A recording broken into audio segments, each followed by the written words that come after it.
Саламатсыздар ма, құрметті менің жазушыларым. Бүгін мынау AliExpress компаниясынан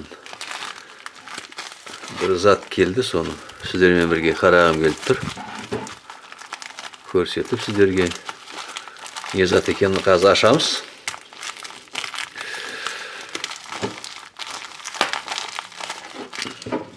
Күйсек болмайды дейміз.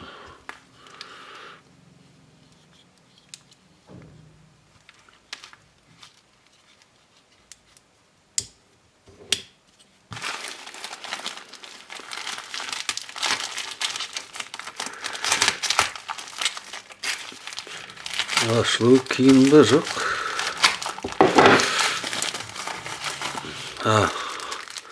Міне мынандай карабин.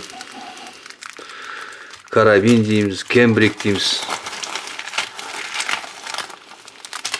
Міне осындай әртүрлісін,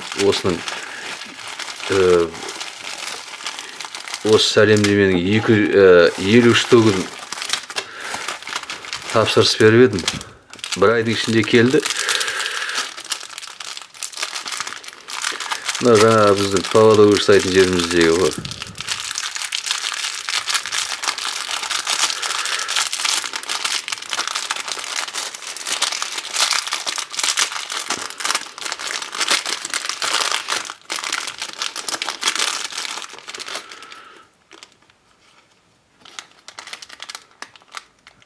Міне мынандай зат. Бағасы осының 50 штугы 50 теңгеге шықты. Жалғыз біреу 50 теңгеден шықты. 50-ге көбейтіп қараңыз қанша болады. 2500 теңгеге шықты барлығы.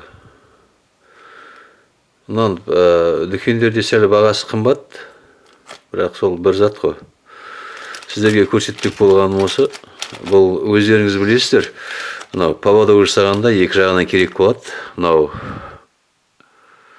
көріп тұрсыздар, мынау қолпы дейміз ба, замогы дейміз, бүйтіп ашылады. Мына жерге груз ілдіресіз, болмаса келесі жағына жаңа лескіңізге қыстырасыз, қайттан сөйтіп, оны қайттан жауып қоясыз.